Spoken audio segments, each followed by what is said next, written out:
Le 12 novembre 2001, 2 mois après l'attaque terroriste contre le World Trade Center à New York, le vol American Airlines 587 s'est écrasé au sol, se transformant en boule de feu 3 minutes après le décollage. Les 260 personnes à bord ont péri, ainsi que 5 habitants de la zone du crash. Le ciel était calme, et seulement 2 mois nous séparaient du 11 septembre. Le terrorisme semblait l'explication évidente. Mais l'écoute des boîtes noires de l'avion et l'analyse des données techniques révélera qu'il ne s'agissait pas d'un acte terroriste. Le crash était dû à une erreur de pilotage suite à des turbulences soudaines. Hélas, il n'existe pas de boîte noire pour les erreurs politiques et militaires. Mais imaginons qu'on puisse en inventer une qui retracerait les actions et les décisions de ceux qui sont aux commandes. Des décisions qui, durant les 16 années suivantes, n'ont pas mené à l'élimination de la menace terroriste, mais à sa propagation. Depuis le 11 septembre, nous ne faisons que répondre à la menace. On n'a jamais lutté contre l'idéologie. On ne s'est pas préoccupé de discréditer le discours terroriste. Voilà pourquoi, à la veille du 11 septembre, il n'y avait que 400 militants à prêter allégeance à Al-Qaïda et à Oussama Ben Laden. 400! 15 ans après la guerre contre le terrorisme, 15 ans après le 11 septembre, 4 ou 5 ans après la mort de Ben Laden, il y a plus d'adhérents à son idéologie que nous n'en avions en 2001. After 9/11, the gloves come off.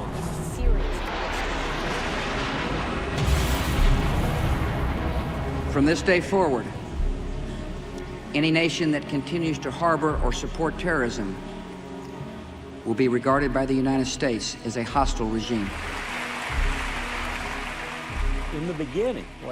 La première réaction du président et du vice-président relevait du fait qu'ils avaient la nette impression qu'ils pouvaient subir une procédure de destitution.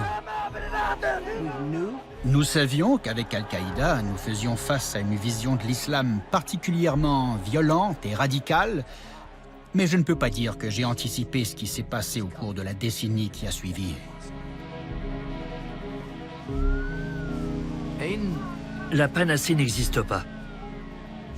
Pour chaque partie du corps en souffrance, il y a un antidouleur. Il n'y a pas d'antidouleur pour le terrorisme. Le terrorisme est quelque chose qu'il faut traiter avec une longue cuillère. Le djihadisme, c'est la seule forme de contestation violente de la globalisation occidentale.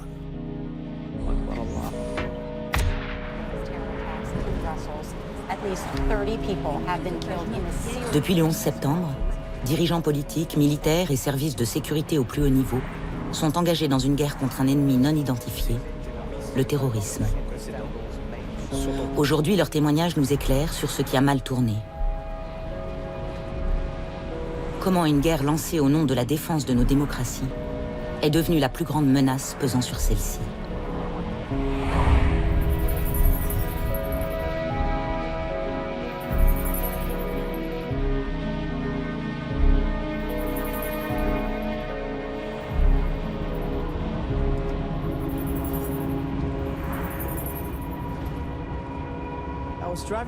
Je me rendais au bureau en voiture, c'était le petit matin. Je roulais sur le Brooklyn Bridge quand j'ai été bipé. J'ai appelé le bureau, c'était un de mes collègues au téléphone.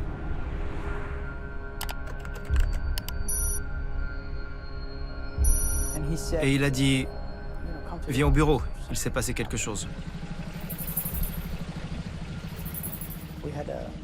Un de nos bateaux a été attaqué au Yémen. Alors on a réuni une équipe. J'ai pris 4 agents de New York avec moi. Nous sommes partis pour Aden le jour même.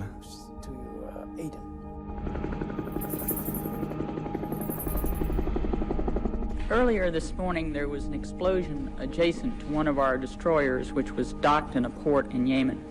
We're operating under the assumption that this was a terrorist act. If, as it now appears, this was an act of terrorism, It was a despicable and cowardly act. Ali Soufan fut une nouvelle fois dépêché sur le terrain d'une attaque terroriste. En effet, l'attentat contre l'USS Cole n'était pas le premier fait d'armes d'Al-Qaïda. 2 ambassades américaines en Afrique de l'Est avaient été la cible d'attentats suicides coordonnés. Nous sommes arrivés à la conclusion que c'était probablement l'œuvre d'Oussama Ben Laden. À l'époque, pas grand monde ne nous a cru à Washington. Ils n'acceptaient pas les conclusions de notre évaluation parce que, selon eux, Ben Laden n'avait jamais mené d'attaque terroriste jusqu'ici.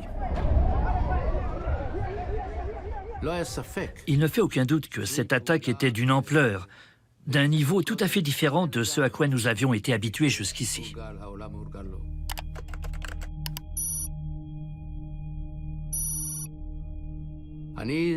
Par la suite, j'ai rencontré quelque part en Europe George Tenet, le chef de la CIA, qui est devenu mon ami. Nous avons parlé de la signification de cet événement. Je ne crois pas que nous ayons eu conscience lors de cette réunion que cette attaque était un tournant, malgré son côté à la fois spectaculaire et minutieusement préparé. Ceci dit, à mon avis, aucun d'entre nous, dans cette réunion, n'a pensé que cet événement était susceptible de changer la donne.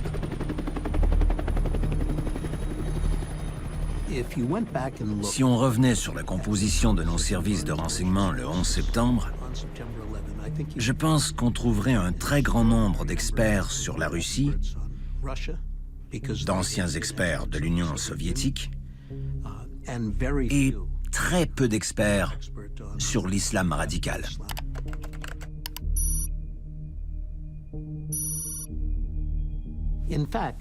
En réalité, lors d'une réunion du Conseil de la politique de défense, j'ai demandé à George Tenet, alors directeur de la CIA, s'il s'était jamais trouvé une occasion au cours de laquelle il avait dit à un président des États-Unis, il a servi sous plusieurs d'entre eux, s'il n'avait jamais eu l'occasion d'avertir un président que la montée de l'idéologie djihadiste faisait peser une menace sur les États-Unis. Et la réponse fut non. Please raise your right hand. Do you solemnly swear that the testimony that you will give before these committees will be the truth, the whole truth, and nothing but the truth, so help you God? I do. Thank you. Est-ce que vous avez saisi à l'époque la complexité de cette menace djihadiste? Je ne dirais pas que nous avons, à ce moment, été en mesure d'anticiper l'évolution d'Al-Qaïda. Al-Qaïda dans la péninsule arabe, Al-Qaïda en Irak, l'évolution de l'État islamique, Boko Haram, etc.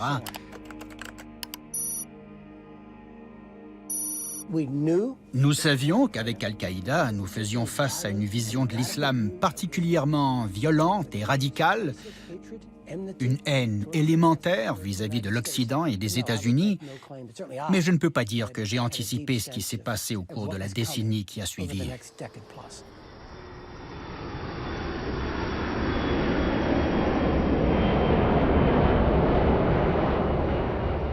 Le 11 septembre, j'étais en avion, en train de rejoindre Londres depuis Stockholm.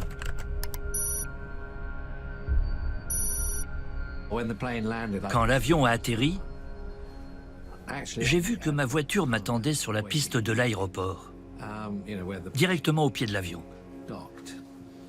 Ça ne se passe pas comme ça normalement. On sort de l'avion comme tout le monde et on se mêle à la foule. Donc, en voyant ma voiture à cet endroit, j'ai su qu'il se passait quelque chose. On m'emmena directement au 10 Downing Street pour une réunion avec le Premier ministre. Tony Blair m'a demandé d'aller aux États-Unis pour organiser notre coordination et notre collaboration.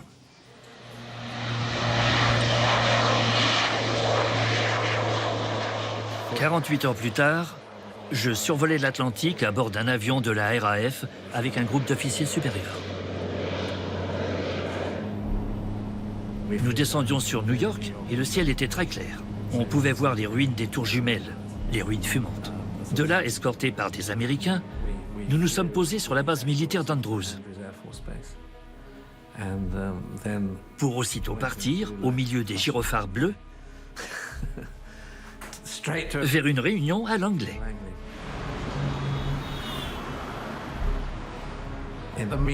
Pendant cette réunion, Cofer Black s'exprimait de façon brutale, agressive. Il disait des choses assez ahurissantes. Je lui ai dit, « Ne craignez-vous pas, si vous frappez du mercure avec un marteau, qu'il éclate en 1000 morceaux ?» Qu'est-ce qu'il vous a répondu? Et je ne me souviens pas de ce qu'il a dit. Nous n'avions pas des relations très faciles. Il aurait également dit, ce n'est pas notre problème. Notre problème, c'est de tuer des terroristes. Il a dit quelque chose de cet ordre, oui. C'était vraiment sa manière d'être. This is a very highly classified area. But I have to say that all you need to know is that there was a before 9/11 and there was an after 9/11. After 9/11, the gloves come off.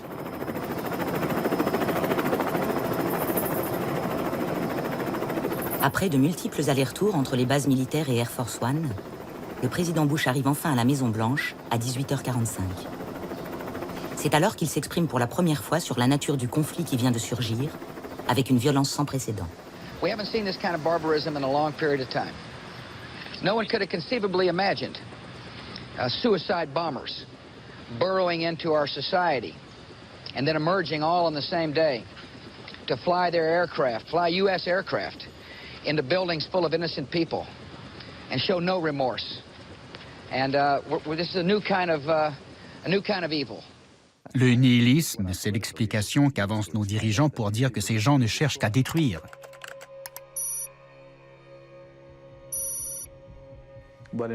En fait, même si l'État islamique a un projet apocalyptique qui diffère de celui d'Al-Qaïda, qui veut détruire le monde pour le sauver, tous deux affirment qu'ils sont anti-nihilistes, que l'Occident est fautif et que ses laquais au Moyen-Orient et en Afrique présentent des lacunes d'ordre moral et métaphysique.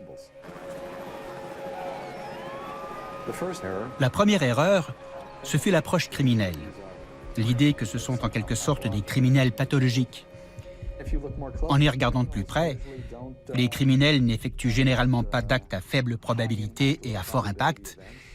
Ils ne ciblent pas de façon aléatoire des masses de civils innocents et ils ne comptent pas sur la population non criminelle pour obtenir de l'aide, comme ces mouvements. Il faut replacer ces mouvements terroristes dans leur contexte politique. Même s'ils se réclament d'une identité religieuse, cela relève de la communication. Le terrorisme ne change pas de nature en fonction des pays où il s'exerce. Il n'a pas pour but de faire changer leur politique, mais de transmettre un message politique extrémiste. En ignorant son message politique, on a très vite identifié le terrorisme comme le mal, contre lequel la seule option possible était la guerre. La première réflexion qui m'est venue, c'est comment vont réagir les Américains.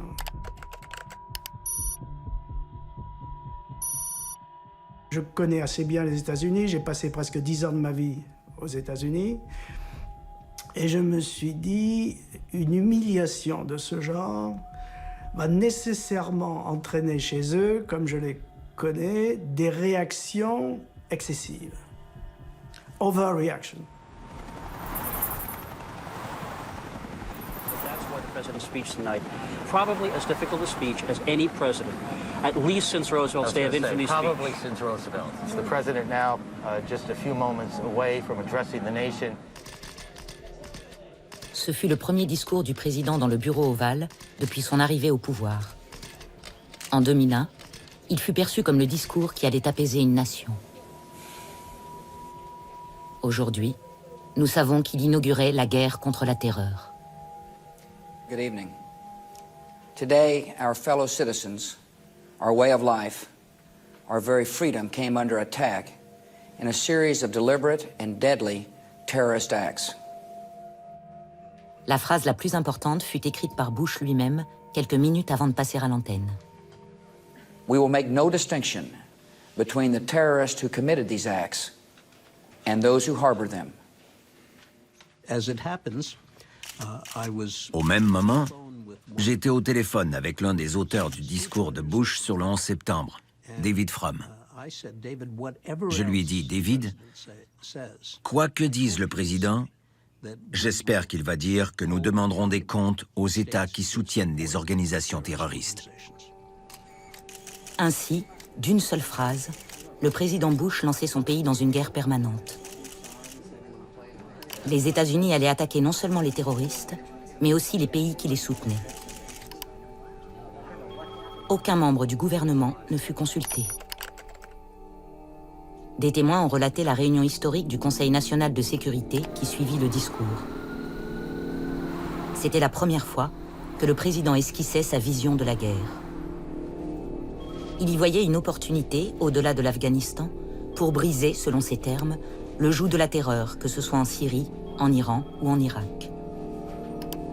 Son ministre de la Défense, Donald Rumsfeld, a objecté que le droit international n'autorisait l'usage de la force que pour prévenir de futures attaques, et non pour des actes de vengeance. Bush répondit qu'il n'en avait rien à faire de ce que diraient les avocats du droit international. Il a ajouté « On va leur botter le cul ».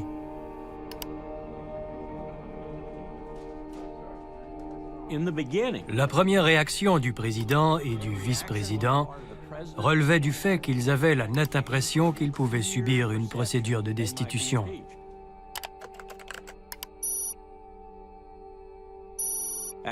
Après tout, nous venions de connaître le plus grand nombre de morts sur le sol américain dû à une entité étrangère depuis Pearl Harbor.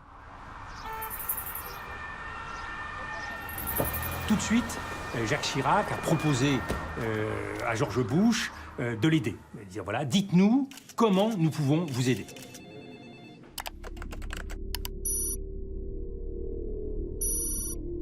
Et il n'y a pas eu de réponse américaine. Il n'y a pas eu de réponse américaine et nous avons eu le sentiment à ce moment-là que les États-Unis privilégiaient des représailles qu'ils voulaient assumer eux-mêmes. Pourquoi avez-vous conseillé la guerre? En réfléchissant aux événements du 11 septembre, il nous a semblé évident qu'ils étaient dus à notre impuissance à répondre aux actes de terrorisme qui les avaient précédés et permis à Al-Qaïda et aux autres terroristes de gagner en stature, en prestige et en importance. Beaucoup d'entre nous en ont conclu que notre échec à faire face à ces précédents avait ouvert la voie au 11 septembre. Nous étions en retard. Nous n'allions pas répondre par des tirs de missiles sporadiques, dit Bush dans ses mémoires. Mon premier instinct a été de dire au peuple américain que nous étions en guerre. Le 11 septembre, George Bush s'est senti obligé d'avoir une réaction crédible, rapide et forte pour ne pas apparaître impuissant vis-à-vis de son opinion publique. Et la réponse, ça a été la guerre. L'Europe, quand elle a été confrontée aussi directement dans sa chair, c'est le cas de la France. La réaction des dirigeants français et de l'opposition a été la même. Monsieur le Président de la République! Mesdames, Messieurs les membres du gouvernement, Mesdames, Messieurs les parlementaires, la France est en guerre. La guerre. Pourquoi? Parce que vis-à-vis des opinions publiques, dans les démocraties, le premier problème d'un dirigeant, c'est la crédibilité et c'est d'éviter l'impuissance. Et donc, la guerre est apparue comme le moyen d'apporter une réponse aux opinions publiques, même si nous savons pertinemment que ce n'est pas la réponse. Pire, même si nous savons que cela envenime encore plus la recherche d'une réponse, complique la recherche, même si nous savons que ce n'est pas du tout la direction où nous devrions aller.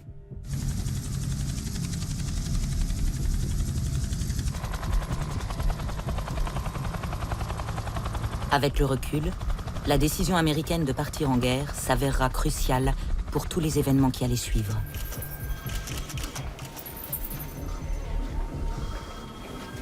We're going to meet and deliberate and discuss, but there's no question about it.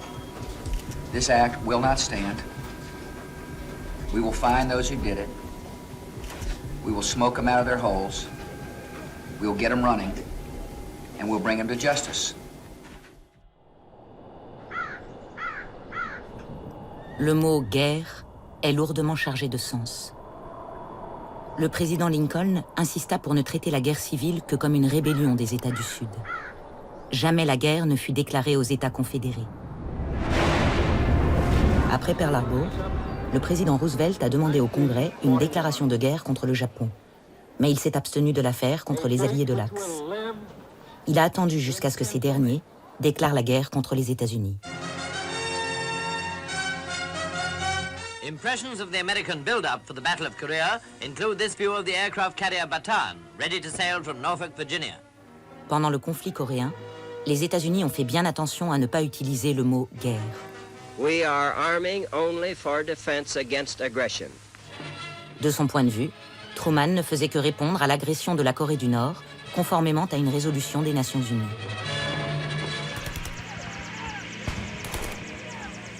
La guerre est un acte d'agression officiellement reconnu que les hommes d'État n'utilisent pas à la légère.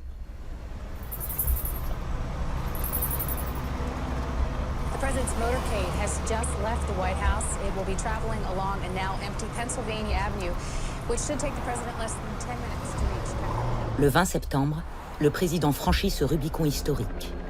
Devant les deux chambres du Congrès réunies, il déclare la guerre. Our war on terror begins with Al-Qaeda, but it does not end there. It will not end until every terrorist group of global reach has been found, stopped, and defeated.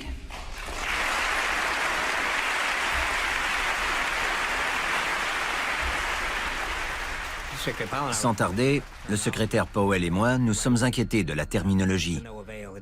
Ça a pris dans l'esprit du peuple américain.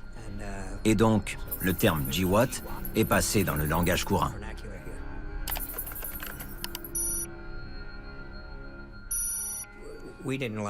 Nous n'aimions pas l'expression « guerre mondiale contre la terreur ». On ne mène pas une guerre mondiale contre des kamikazes. Et le terrorisme est une tactique similaire à celle des kamikazes japonais pendant la Deuxième Guerre mondiale. Certains aspects de cette guerre, comme récemment avec l'État islamique, ressemblent à de la guérilla urbaine. Cela donne l'impression qu'on peut combattre ces terroristes par les seuls moyens militaires. Mais c'est beaucoup plus compliqué que cela.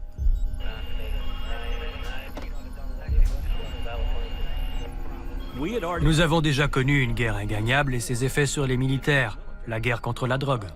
Public enemy number one in the United States is drug abuse. In order to fight and defeat this enemy, it is necessary to wage a new all-out offensive. Nous n'aimions pas qu'on utilise ce terme pour des guerres ingagnables. Il est impossible de gagner ce genre de conflit. Ça place les militaires dans une position où leur réputation est fatalement écornée parce qu'ils ne peuvent gagner ces guerres. Donc nous n'aimions pas cette expression. La Maison-Blanche aimait cette notion. Cela donnait l'impression de faire quelque chose de résolu, de ferme, que les citoyens américains pouvaient constater. Alors nous avons emboîté le pas. Alors, pourquoi cette analogie avec la guerre vous inquiétait-elle tant? Parce que je crois que l'on glorifie la position des terroristes en utilisant le terme de guerre. Dans la lutte contre l'IRA, la politique était de les traiter comme des criminels. En quelque sorte, on exacerbe l'importance d'un mouvement terroriste en le traitant conceptuellement comme beaucoup plus conséquent qu'il ne l'est vraiment. We have seen their kind before. They are the heirs of all the murderous ideologies of the 20th century. By sacrificing human life to serve their radical visions, by abandoning every value except the will to power, they follow in the path of fascism, Nazism, and totalitarianism. Thank you all. Time once again for Community Forum, and we are very lucky to have with us live in the studios this morning Andrew Bacevich. What's your take on why each of these individual actions and campaigns that the U.S. has gotten into, why do they initiate these without a sense of the history that went before them? C'est une bonne question. George Bush, dans le discours qui a suivi le 11 septembre, a été assez explicite en comparant l'entreprise qu'il allait lancer, la guerre contre la terreur, à la Deuxième Guerre mondiale et à la guerre froide. And they will follow that path all the way to where it ends, in history's unmarked grave of discarded lies.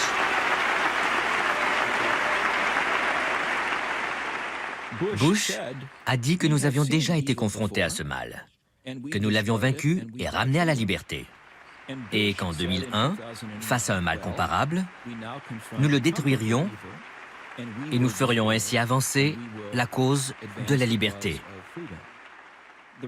Dans les faits, les conditions du monde islamique, les problèmes posés, ne peuvent tout bonnement pas être comparés à ceux que nous avions pensé résoudre au XXe siècle, lors de la Deuxième Guerre mondiale et de la guerre froide.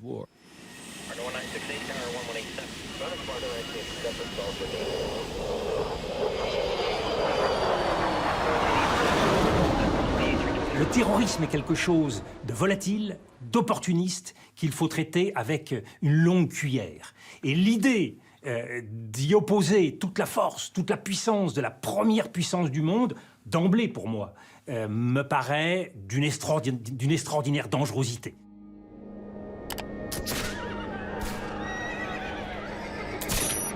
Dans notre mémoire, il y a les aventures de Napoléon dans sa campagne de Russie, les aventures de Napoléon en Espagne, battu par quelques va-nu-pieds et quelques moines ligués contre la puissance française. Il y a bien évidemment l'expérience coloniale. Large numbers of Indo-Chinese in Haiphong created a considerable disturbance during the last days of French evacuation. Il y a l'expérience coloniale en Indochine, il y a l'expérience coloniale en Algérie, d'une guerre sale face à un terrorisme quotidien dont nous avons mis des années à nous dégager. Donc il y a une expérience très traumatisante du terrorisme, c'est un piège. Je pense que le mot qui me vient en premier à l'esprit, c'est « il y a un piège, attention ». Attention, soyons vigilants. La bonne réaction n'est sans doute pas la réaction du fort au faible.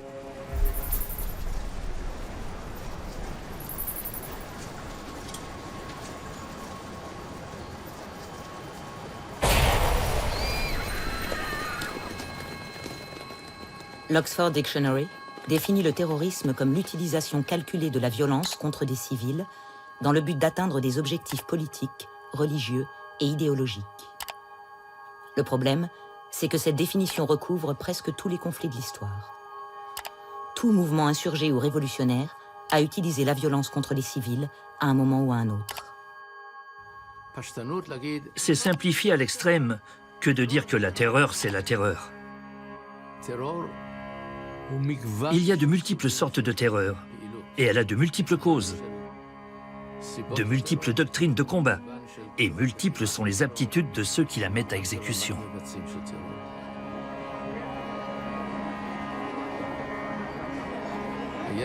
L'enfant de 12 ans au couteau est un terroriste, mais il n'est pas l'égal de Ben Laden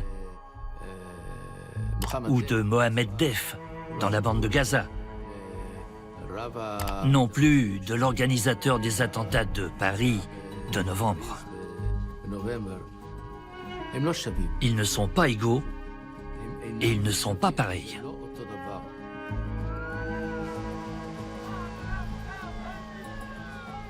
La panacée n'existe pas. Ce n'est pas comme un antidouleur qui peut soulager un mal de tête, des douleurs dans les articulations ou à l'estomac. Pour chaque partie du corps en souffrance, il y a un antidouleur. Il n'y a pas d'antidouleur pour le terrorisme. Was it a mistake to label this a war on terror? I think so. I thought it was such a fatuous title. It was such an amorphous enemy. I mean, the military, I come from quite a big military family. They need to know who they're fighting. Exactly. And they need to know how they're going to win. And then declare victory if that's achievable. You can never win against terror. It doesn't exist as an entity. It's a technique. It's a method. The purpose of terrorism is to terrorize. Did you argue against it at the time? I did. Why were you overruled? Well, it wasn't overruled. There was a discussion, and people had different if views. You thought the opposite, and they went with the because other. I was not the president. The president was the president. Chez Jacques Chirac, il y avait très fortement cette sensibilité d'éviter le piège historique de la confrontation entre les civilisations et entre les religions. L'idée que nous arrivions avec la force de notre puissance, mais surtout la conviction de la supériorité de nos valeurs, lui était complètement étranger. Il sentait qu'il y avait là une menace de déstabilisation extrêmement profonde, qui pouvait cristalliser des haines, qui pouvait aggraver des incompréhensions et favoriser des humiliations. Nous sommes des pays différents. Et je reconnais volontiers que sur certaines questions, il y a un monde entre nous-mêmes et nos amis britanniques. Pensez à ce fameux film américain, « Le train sifflera 3 fois ».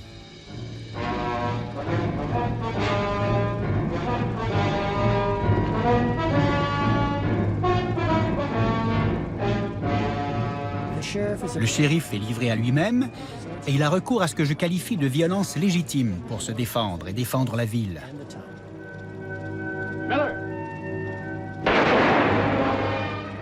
C'est l'essence même du film américain.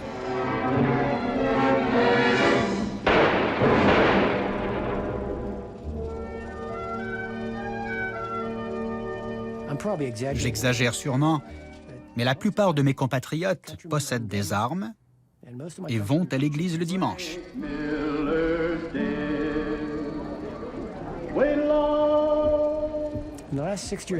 Au cours des 60-70 dernières années, et il ne s'agit pas de George Bush ou de l'après-11 septembre, nos amis européens et nous avons eu des points de vue différents sur l'usage de la force dans les relations internationales.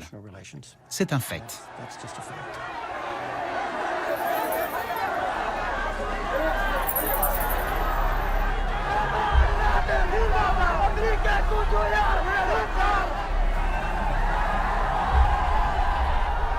Les États-Unis ont déclaré la guerre à Al-Qaïda et au terrorisme en ignorant qu'ils étaient galvanisés par une idée, le djihad. Une erreur qui nous poursuit depuis le 11 septembre.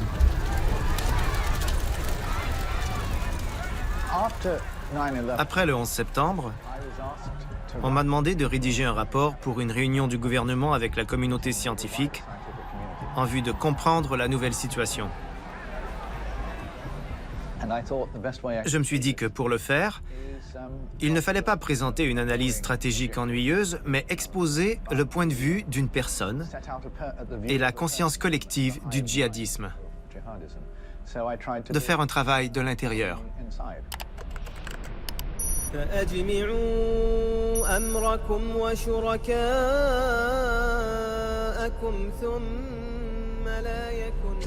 Alors me voici, sans barbe ni costume, pendant un bref instant. Je cesse d'être Paul Schult, l'universitaire britannique affable, spécialisé dans les questions de défense. Je deviens Oussama Ben Laden.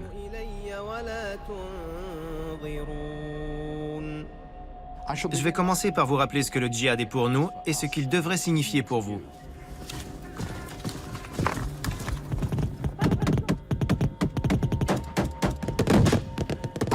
Nos combattants sont unis dans une guerre mondiale et défensive prolongée.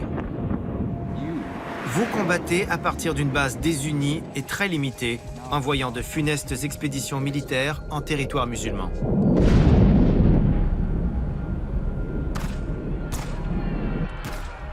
Et quel est notre but dans cette guerre ? Nous ne voulons pas de vous dans le monde islamique. Nous voulons corriger le dévoiement de l'histoire par les forces judéo-chrétiennes aux dépens de la communauté de l'islam, que vous avez réduite à une condition aussi déplorable.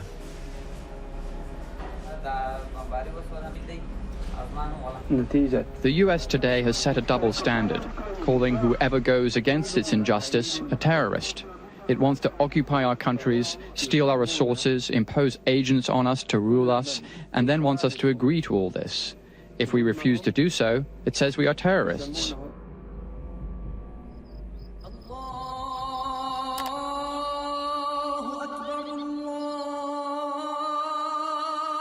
L'aube se lève sur cette madrasa, une école religieuse au Pakistan.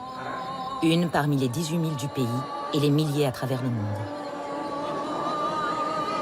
Les madrasas comme celle-ci sont qualifiées de couveuses pour le djihad. Financées par des œuvres saoudiennes, elles enseignent une stricte interprétation wahhabite de l'islam.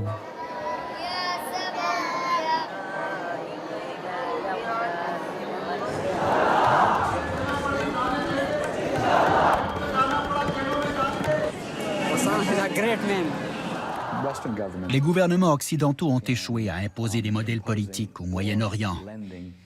Le fascisme, le communisme, le libéralisme démocratique, le militarisme national, tous se sont effondrés.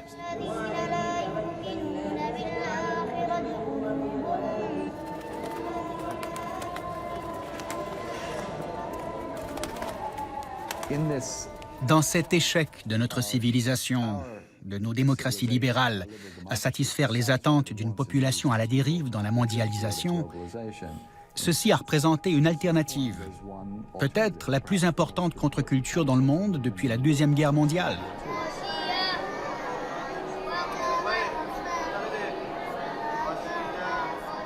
Ma conviction intime depuis le début, c'est que ce phénomène du djihadisme transnational est une conséquence directe de la globalisation.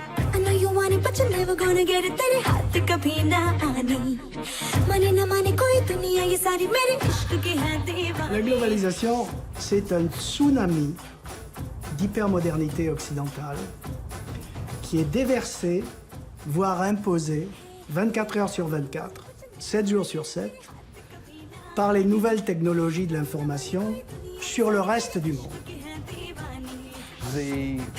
Les manières traditionnelles qu'avaient ces cultures de défendre leurs valeurs sacrées, celles qui créent les liens entre les gens, qui les définissent avec leurs économies internes, tout ceci est soudainement externalisé, brisé.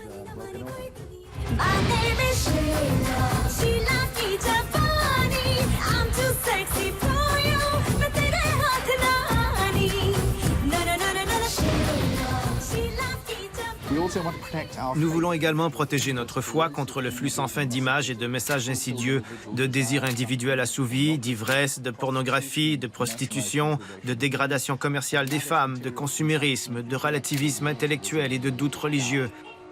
Ils nous arrivent en pleine figure à un rythme de plus en plus soutenu, comme une incessante attaque toxique. Vous qualifiez cela de mondialisation et affirmez qu'on ne peut y échapper et que c'est une évolution indépendante de vos intérêts.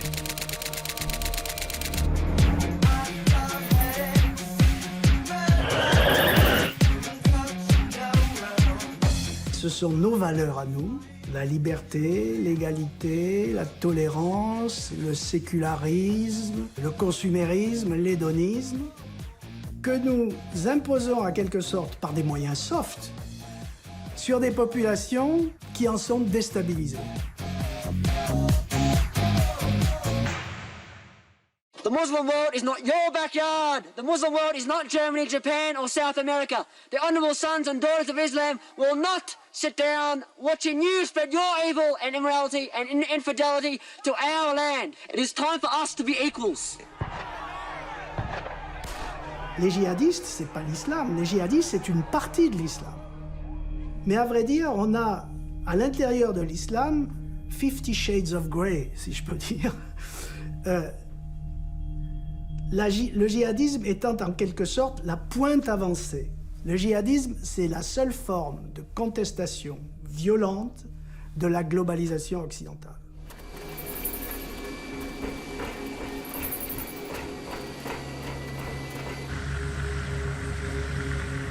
On my orders, the United States military has begun strikes in Afghanistan.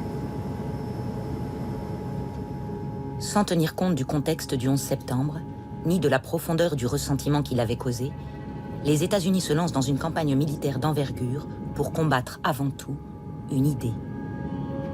L'Afghanistan fut la première bataille de la guerre promise contre la terreur.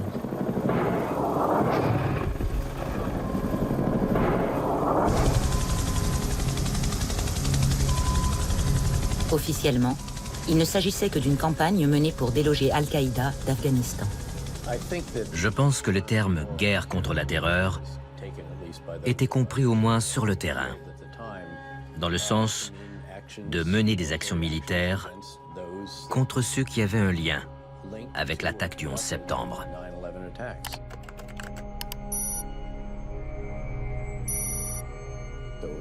Elles étaient évidemment ciblées sur Al-Qaïda et ses mouvements affiliés.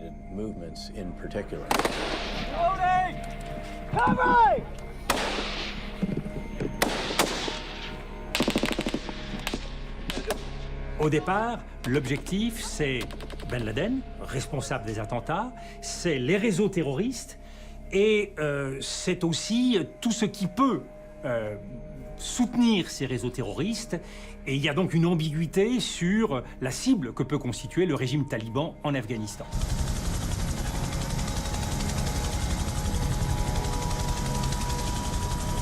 Et peu à peu, ce glissement qui s'opère des réseaux terroristes vers l'idée d'un changement de régime.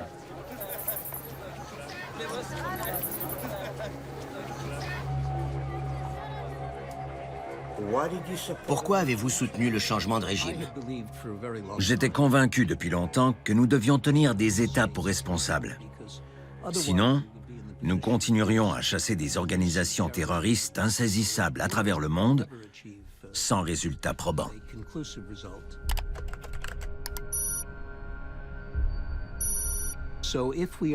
Si nous voulions dissuader des pays ou des territoires de ces pays d'accueillir des terroristes, il fallait pouvoir traiter avec ces États. C'est l'idée que face au terrorisme, il faut changer les régimes qui sont susceptibles d'être liés au terrorisme. Je pense que c'est là la clé, sans doute le vice qui s'est instillé, qui s'est véritablement placé et qui a transformé la bataille contre le terrorisme en guerre contre le terrorisme, avec toutes les conséquences que cela a eu plus tard.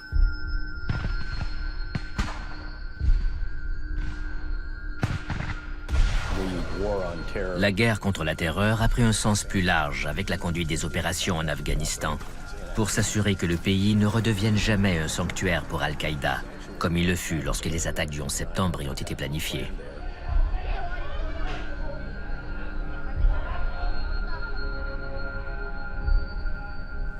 Cela reste une mission toujours en cours, et pas de celle comme dans une guerre conventionnelle, où on prend une position, on plante le drapeau, et on rentre au pays pour la parade victorieuse.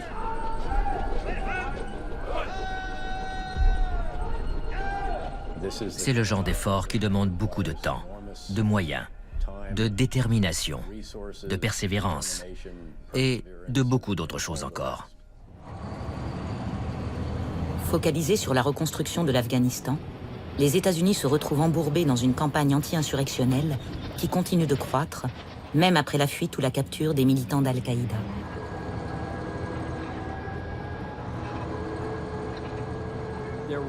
Il y a eu cet énorme malentendu sur cette guerre déséquilibrée contre l'insurrection.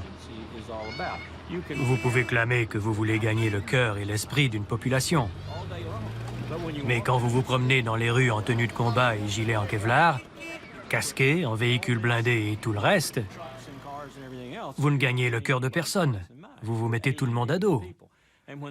Et quand arrivent les talibans, aussitôt après votre départ, et qu'ils font ce qu'il faut pour satisfaire les gens ou les convaincre par des menaces tangibles, alors vous avez tout perdu.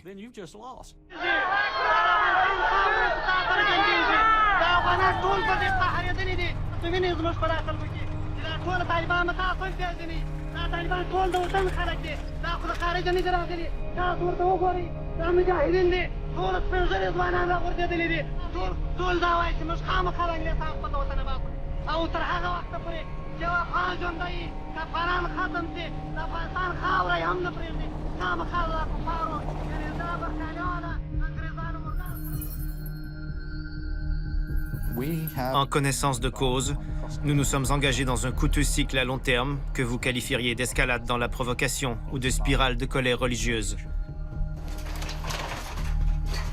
Nous anticipions des ripostes militaires extrêmes qui, nous le savions, allaient éliminer les premiers rangs de nos combattants.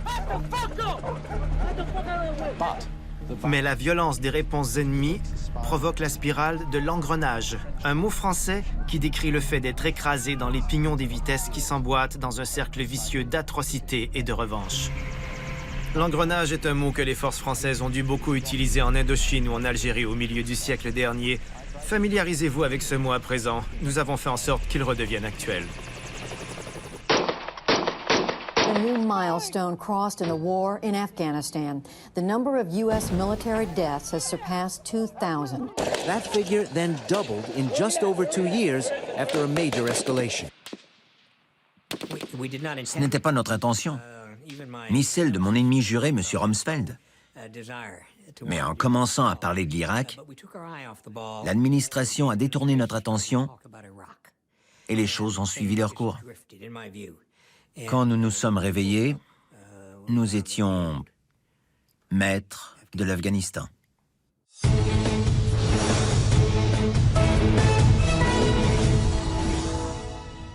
Hello and welcome to Politics Confidential. I'm Jonathan Karl, and today I am joined by former Chief of Staff, former Secretary of Defense, former Member of Congress, Donald Rumsfeld.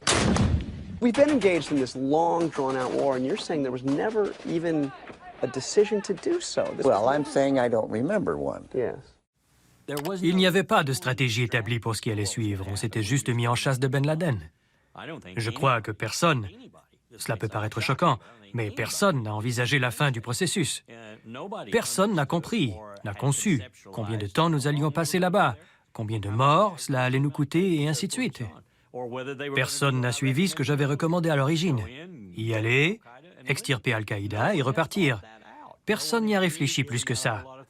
On a simplement agi.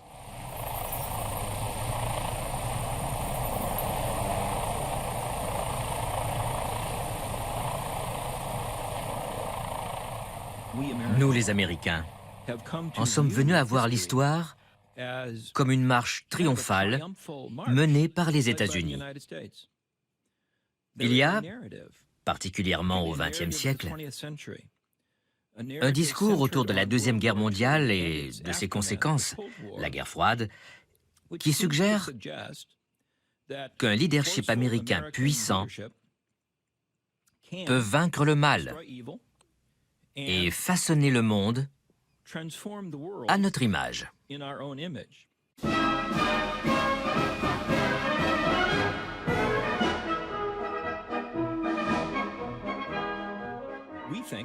Nous pensons que nous avons gagné la Deuxième Guerre mondiale. En vérité, ce sont surtout les Soviétiques, mais nous en sommes convaincus. Et nous pensons avoir gagné la guerre froide. Nous nous voyons en libérateurs. Et c'est significatif des attentes qui ont façonné le point de vue des présidents américains sur le monde islamique. Significatif de la façon dont ils considèrent le dysfonctionnement du monde islamique pour essayer d'y apporter la meilleure réponse.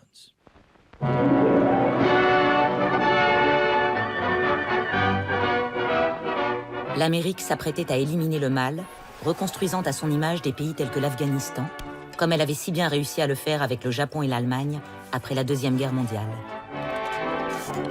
And we are trying to teach Germans democracy. In this former Nazi publishing plant, our army issues a newspaper for the Germans. As editor-in-chief, an American major sets the pattern for honest journalism in our zone. After 13 years of lies and distortions, Germans can now read the truth, and many of them are responding.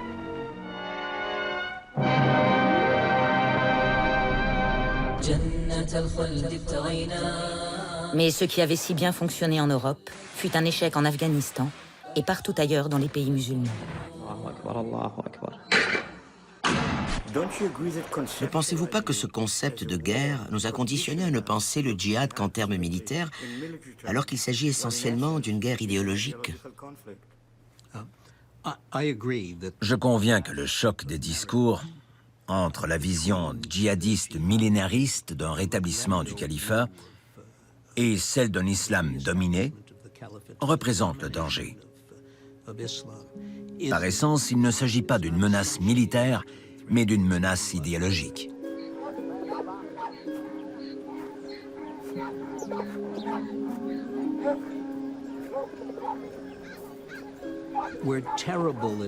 Nous sommes très mauvais dans le cadre d'une guerre idéologique. En partie parce que nous, l'Occident, n'avons pas vraiment une voix, pas de position. Les musulmans ne prêtent pas attention à l'avis des États-Unis au sujet de l'islam radical. La bataille idéologique doit venir du sein même de la communauté musulmane.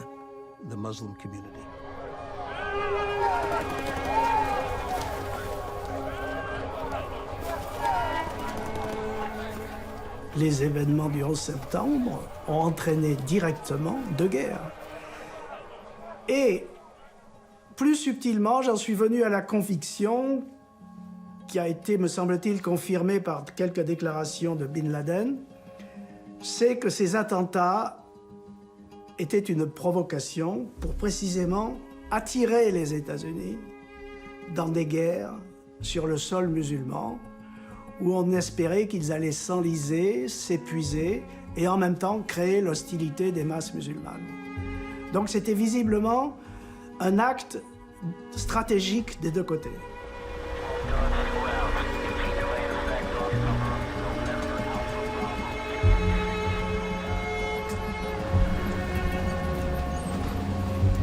C'est la logique de guerre qui a conduit les États-Unis en Afghanistan. Et c'est leur insistance à changer le régime qui les a piégés dans une campagne anti-insurrectionnelle sans issue visible.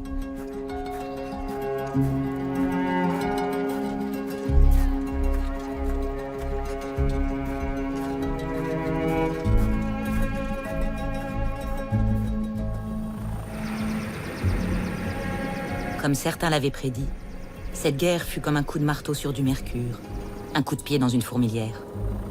La révolte prospéra et permit au djihad de s'étendre bien au-delà de l'Afghanistan.